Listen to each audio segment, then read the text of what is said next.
Pepe, I just wanted to get initially your reactions as I know you have been following this conflict quite closely. And so wherever you'd like to go, I'm just going to kick it to you. Yeah, like I told you before, Danny, we don't have 10 hours then. So, okay. Let's start with the most important big picture realization for all of us. We are all watching the collapse, I would say the absolute collapse in every level, historical, cultural, psychological, moral, of Western civilization live 24/7, which is something that I am sure none of us would ever have imagined even a few months ago, or even after the start of the special military operation in February last year. So what we have now, it's a particle accelerator, in fact. And what had already started with how Russia organized the SMO last year and how Russia fought all strands of hybrid war, plus hot war on the ground, plus financial war by the whole of NATO stand, and not only managed, but blowback is already going on for quite a while and is going to be much worse. Now we have the particle accelerator, Israel Palestine. And of course, these wars are intertwined because these are the same forever wars, which all of us have been. In fact, yesterday I was doing podcasts to Brazilians this week, and yesterday exactly I was in a completely different language, in a completely different mindset. I was trying to explain to them that what we have been living this millennium started at the end of the previous millennium. The forever wars did not start after 9/11. They had already started before, and the big forever war at the end of the previous millennium was the destruction of Yugoslavia. And we all know what was required and how NATO proceeded. NATO wanted to basically destroy Yugoslavia because Yugoslavia was too independent, transform it into a bunch of statelets, some of them fighting against each other, and of course install the biggest American base outside of the US, Camp Bondsteel in Kosovo. And of course, considering this is a drug classic, even before the Vietnam War, as we all remember, have Camp Bondsteel as a fabulous drug transshipment from Afghanistan all the way to other latitudes in the West. So this was the first forever war, not in this millennium, previous millennium. And then, of course, this millennium, we need hours to catalog in detail, starting with the invasion of Afghanistan, Iraq, the proxy war in Syria, the total destruction of Libya, the unannounced wars in Yemen, Somalia, etc., Ukraine, of course, and now, let's say the resurge, to quote the man who never won a surge in his life, General David Petraeus, of Israel-Palestine. So, okay, look, like I told Danny before, I've been in this rodeo for a long time. And I thought I had seen everything in the world, literally. I worked as a foreign correspondent, which is a dying breed. We don't exist anymore. There are only a few of us left doing this thing. It's a profession that doesn't exist. Soon won't exist anymore. As a reporter, as an editor at large, as a geopolitical analyst, literally all over the planet for 40 years, starting in the West, and then when I moved to Asia almost 30 years ago. But I never saw, and many of my colleagues certainly, and many academic colleagues especially, we would never could imagine that the collapse would be so drastic, so swift, and intertwined, which is exactly what's been happening, especially these past 2 years. And now, Another thing that I was thinking this morning, in fact, uh, we have our own drudge of writing endless columns one after another, or in the case of Danny, for instance, doing endless podcasts one after another. But we need time to think, reflect, go for a walk in the woods. This is what I did yesterday. Yesterday, I went for a walk in one of the beautiful Parisian parks after the rain, so I could get, instead instead of Nietzsche, who used to walk in the mountains and then come up with bright ideas, the best we can aspire to nowadays is a park in a big city.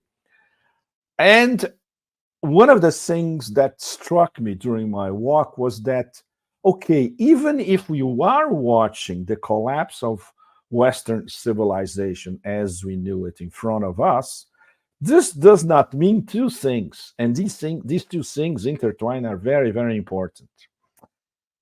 That the Arab world is sort of coalescing to avenge their own century of humiliation.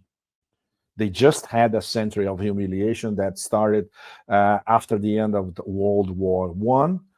Just like China had their century of humiliation that they avenged then with Mao, Deng, return of Hong Kong, etc. And now they are the largest power, economic power in the world, like they were for 18 out of 20 centuries. This is not happening to the Arab world yet. And at the same time, and also intertwined, the lens of Islam as a whole, and we're going to see an example after our podcast when we're going to have this special summit in Saudi Arabia, apparently to coordinate their position on how to stop the ethnic cleansing and the genocide, the ongoing genocide in Gaza. They are not ready yet to really unite and stare down the hegemon. I think these two questions are absolutely essential to everything that we are living at the moment. They are connected, of course, and they should have been a consequence of this plunge into the abyss of Western civilization. But maybe it's going to take a long time for us to see this consequence in action. Okay, call this Danny my introduction to our conversation. Yes, for sure. I mean, we've seen just over the last month how there was a lot of expectations about how the Arab world, how the Muslim majority countries in the region would react. I think there was even some enthusiasm that this was the time where there would be unity, and that unity would transpire to some kind of, I mean, there were some who were hoping that Hezbollah, for example, would directly intervene. I thought it was a little premature and maybe naive Absolutely. that Nasrallah, Saeed Hassan Nasrallah would, in a speech, announce some kind of direct intervention. That seemed to be just not in the cards. But I wanted to get your reaction to this quote from Netanyahu, because your earlier point about history, Right. about where this started, I think is very interesting, because we're seeing this language that was used, the atrocity propaganda that was used, for example, in the Yugoslav intervention, the NATO intervention in Yugoslavia, and then also the axis of evil rhetoric. Netanyahu said this week that a ceasefire with Hamas means surrender to Hamas, surrender to terror, and the victory of Iran's axis of terror. So I'd like your reaction to this, because we're hearing this kind of axis of evil rhetoric being used. And I'm wondering, where does this fit in this larger geopolitical game that Israel sits in the middle of? And I'm wondering if you could talk about that as well. Starting with Hezbollah, this is very, very important. Sheikh Nasrallah is an extremely sophisticated strategist. Number one, this is something that is recognized even by his enemies. His enemies fear him because Nasrallah can always think about the big picture. And he's a Lebanese patriot, very, very important. Apart from being a Shiite religious and political and strategic leader, he's very proud of Lebanon. He knows that he needs to protect not only his circle, his enlarged circle, the axis of resistance, but of course Lebanon as a whole. So this was never going to happen. This comes obviously from American commentators who have absolutely no idea what they're talking about, which is 99% of them. When you visit Lebanon, when you talk to people who are close to Nasrallah or are part of, let's say, his close advisors, or as I had a chance to visit a Hezbollah think tank in Beirut and interact with them and have long discussions, which is something that I did before COVID the last time, 2018. It's a completely different story. And they do think the big picture. And obviously, they are not a bunch of warmongers. They are a bunch of thinkers. You could define them philosophically and culturally as warrior thinkers. And warriors, if they are pushed to act as warriors, they prefer not to. And obviously, they all know nowadays that they are being pushed by this, as Samuel Beckett would say, innombrable, and it sounds much better in French, thing which is controlling the government in Tel Aviv. They are spoiling for a fight. Hezbollah doesn't want to fight, and they already said that only if certain red lines are, which we know that Tel Aviv can impose these red lines, which would be, we can interpret as the total ethnic cleansing of Gaza and a ground invasion. There is a ground invasion already on, not, of course, described as a ground invasion, but what happened, what is already happening in this division of Gaza in two, it's already a ground invasion. For all practical purposes, North Gaza is not Gaza anymore. It's occupied territory by the IDF and is going to be strangled and incinerated to death, literally. This is already happening. South Gaza is another story. South Gaza is part of their final solution, which they would love in their wildest wet dreams to implement, which is force an exodus to Egypt. Egypt already said, no, this is a casus belli. It's not going to be to Jordan either. Jordan already said, no, this is a casus belli. So this is in suspension, let's put it this way. North Gaza is much, much worse. So don't forget that Nasrallah has another speech after our podcast. It's a very, very important speech. I would say this speech is going to be another, let's say, philosophical reminder of what he said the first time. It's not going to be a warrior speech, by all means. The problem is Lebanon as a whole would pay an enormous price if Hezbollah actually entered this war for good. Everybody knows that, and Nasrallah is the first one to know it. So that's not the point. The point is death by 1,000 cuts. The point is guerrilla war by the axis of resistance as a whole. And this is what we are already witnessing. Those attacks against American military bases in Syria and in Iraq. We should pay very, very close attention to the different formations, part of Hashd al-Shabi and the People Mobilization Units in Iraq. There are, okay, at least 7, 8 of them, some that I don't even know and nobody knows about. In fact, groupuscule, as the French say, mini groups. And now they are, for all practical purposes, at war against the Americans in Iraq. Not to mention all these formations in Syria. Of course, our badass Houthi friends, which are already, showing to the Arab world as a whole. So this is how you do it. We do it with acts. We don't do it with the communiques by foreign ministers or meetings in Riyadh. We actually launch a missile. We actually down an MK9 Reaper. This is the way to do it. But the Houthis, of course, they are something really, really special. Ansarallah is very, very special. So this is what Hezbollah, Nasrallah, Hezbollah are more or less coordinating, and of course with the IRGC in the background. How the axis of resistance is going to improve their game from now on in a concerted response. And it's going to be death by 1,000 cuts in different latitudes across West Asia, not only against Israel, but especially against the hegemon as well. What are they going to do? They're gonna start launching tomahawks all over the place. This is ridiculous. And don't forget that in the case of Iran, if there was ever somebody Dr. Strangelove enough to try something funny against Iran, Iran, for all practical purposes, is protected by the Russia-China umbrella in more than one level. I could tell you the obvious levels, which is Shanghai Cooperation Organization and BRICS 11 starting in a month and 10 days, 20 days from now. I could tell you about the strategic partnership between Iran and China and between Iran and Russia.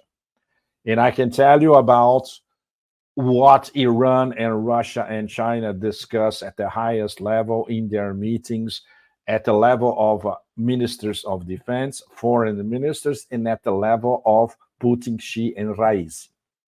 So this is all on the record. They have been meeting and they have been talking all the time for a long time. So this is all coordinated. So if you have some absolute idiot in the Beltway talking about the axis of evil, yes, there is an axis, not of evil, but there is an axis. There is an alliance. It's not announced. It's a matter of strategic partnerships. And the three main protagonists are the three main protagonists of Eurasian integration: Russia, China, and Iran. And that's it. And live with it. And they cannot live with it because they look at it and they are even more scared than when Brzezinski was thinking about the impossibility of the emergence of a peer competitor in Eurasia. Now we have three. And the three are allied, and the three are in strategic partnerships among themselves. So deal with it. They can't. And that's why they are behaving like headless chickens, because we don't have strategy coming out of Washington, especially from this administration, which is a bunch of nullities and non-entities that we don't even need to start talking about them, because you just look at them and you can see that they are mediocre. They don't even have to open their mouths anymore, right? And this is something that not only the global South sees, but people with the IQ over room temperature inside the United States already see it. And we're talking about tens of millions of Americans already see that in front of them, So they don't have they didn't even have a plan A. So how could they have a plan B to deal with this strategic partner, this trio of strategic partnerships, not to mention their umbrella protecting the axis of resistance? So this is where we are at the moment. We have an enormous, gigantic, headless chickened aircraft carrier on one side, and the strategic partnership on the other side, coordinating their actions by the minute. Yeah, I think it's easy to where we're seeing it. I know you're seeing it, Pepe. The just the brutality, right? The genocide, the ethnic cleansing that's happening. It is everywhere. It is easily accessible. We can really bear witness. Normalized, to it. Even worse, Jenny. Normalized. Yeah, it's normalized, exactly, and we can really bear witness to it in ways maybe that in past wars we have not been able to. It took WikiLeaks to expose a lot of the crimes that occurred during those forever wars in the Middle East conducted by the U.S. But I think you put it pretty aptly when you say that it is headless chickens, like this genocidal rampage being conducted with the U.S.'s sponsorship, aiding, abetting, and direct involvement is a sign of weakness in a lot of ways. Yes, absolutely. And I wanted to ask you then, given this situation, we have the empire crumbling, quote unquote, Western civilization crumbling. And at the same time, you have, as you said earlier, almost a paralysis in much of the region to intervene, right? We have resistance on the one hand by the axis of resistance for what they can do. Then you have a lot of Arab countries, especially, not able to step up to the plate. So I'm wondering, what will it look like when that is possible? And you said it may take a long time. What are the kind of factors and dominoes that need to fall for something like this to change, where the headless chickens, for example, are put to rest? It's a very, very long and complicated process and involves the key element is Arab comprador elites and Arab vassals of the hegemon. We're not going to get rid of these people tomorrow or in the next 2, 3, 4, 5 years. Some of them will become members of BRICS 11 and then BRICS 15, BRICS 20, BRICS 25. This is a long process as well. I'm sure when you have on the same table on BRICS discussions next year, under the Russian presidency, for instance, we have Saudi Arabia, Egypt, the Emirates side by side with Iran and Russia and China on the same table. They're going to start paying attention to things that they never thought about before. There's no question about that. But this is a very, very long process because Russia, of course, Russia has the trust of, as much as we can talk about trust when you're dealing with characters such as MBS and MBZ. You cannot trust these. These people are gangsters, essentially. But obviously, they think about their survival. And they know that their survival is linked to Eurasia integration, their membership with BRICS, and peace in West Asia, which is exactly what we don't have now. Why? Because this was the number one preoccupation of the hegemon concerning Israel-Palestine.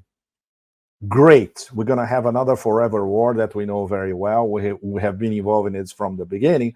But this one, the purpose is very, very clear. Let's set fire to West Asia and let's set fire to these people coming into BRICS 11. This is explicit. This is a war against BRICS directly. They could never come up with that only using Ukraine. Now it's perfect because they have a war against BRICS in West Asia with many West Asia characters as part of the war. So the possibilities of destabilizing West Asia in the long term are immense. And of course, considering the symbiosis between Washington and Tel Aviv, it's perfect because it's the most extraordinary case of wagging the dog because we don't know what's the wag, what's the wag, what's the dog, and who's wagging who anymore. But they are always in total symbiosis. But there are other details that intervene into this wet dream scenario for these silos in the hegemon, this exceptionalist silos. The case of the IMEC, which I am particularly fascinated about, the India-Middle East corridor, or India-Middle East, Israel, Saudi Arabia, Emirates corridor, because this is what the corridor is about. The corridor is basically about normalizing Israel, normalizing relations, commercial relations and connectivity relations between Israel and two BRICS members, Saudi Arabia and the Emirates, transforming Israel into an energy powerhouse, exporting energy to Europe, and connecting all those with India as well, which is part of of course, we all know how the Quad has been evolving lately. And now it's becoming something like there's another acronym that these people came up with. Correct me if I'm wrong, Danny. Is it U2I2? I think it's U2I2. United States, United Arab Emirates, Israel, India. So when you have this declination of the Quad as U2I2, Right. This I think is it's what? I two, you two. Yes, I two, you two. You had the exact order, but they I put had Israel it backwards. first. Israel, Exactly. India, the UAE, Exactly. yeah, and the I US. Right, two, you two is a declination of the Quad right. applied to IMEC, because these are the key nodes of IMEC, which nobody knows if will ever going to be built. This is another one of those stupid planning gambits like they had 2 years ago. That was B2B, B3W, BBB, whatever. Nothing happened with that. Same is going to happen. I wrote a column about this, and nothing's going to happen with IMEC. Nobody's going to invest in an enormous scheme, so-called anti-BRI, the New Silk Roads, where you still have to build ports, you still have to build railways that don't exist. It's completely absurd. Anyway, obviously the Israelis are paying a lot of attention to that, because this will be their salvation in geoeconomic terms. Insert them into this connection between Europe, West Asia, and South Asia, India. The Chinese, of course, are looking at it, and that's the complicated part of the Chinese-Israeli relations. They have good relations. China, for instance, look at Israeli ports as, in terms of transshipment for Chinese merchandise, very, very important. China would like to more or less integrate Israel into corridors in Southwest Asia. Russia is it's even more complicated, because then we get into the big if of Russia-Israel relations, which is Russia's neutrality towards Israel-Palestine tilting now towards Palestine in the Muslim world, which is something that all of us, we have been over this for, even before the start of Al-Aqsa flood, we have been trying to get deeper into it. Extremely complicated. I wrote about it. Many others wrote columns about it. What we know for sure, and this is in one of my last columns, last week, if I'm not remembering, there's so many. Anyway, I got 3 exhibits, more or less trying to show that it is tilting. And this came directly from Putin himself, talking to the Security Council and all the intelligence agencies, a very special meeting, from the Benzia, permanent Russian representative at the UN, and by Lavrov when he had a bilateral with the Minister of Foreign Relations of Kuwait. Because now they are making the direct connection, explicitly coming from the top, of the forever wars. All the forever wars, including Ukraine and including Israel against Palestine. So this is a big, big scene in terms of Russian strategy. They are tilting, almost imperceptibly, but the signs are already there, And of course, it's very complicated. But we all know the details. Over 1 million Russian speakers living in Israel, double passports, lots of people from the post-Soviet space, Russophones, back and forth, money that goes from Russia to Israel and back, oligarchs, etc. We all know about that. But this is something that I'll be back in Moscow in 2 weeks, and I'll keep getting deeper into it. And there are new elements in the equation because of what happened this past month, and because of the position of those genocidal maniacs in Tel Aviv as it stands, right? Thank you for tuning in to my latest video. I appreciate all of your support. This channel, however, needs your help.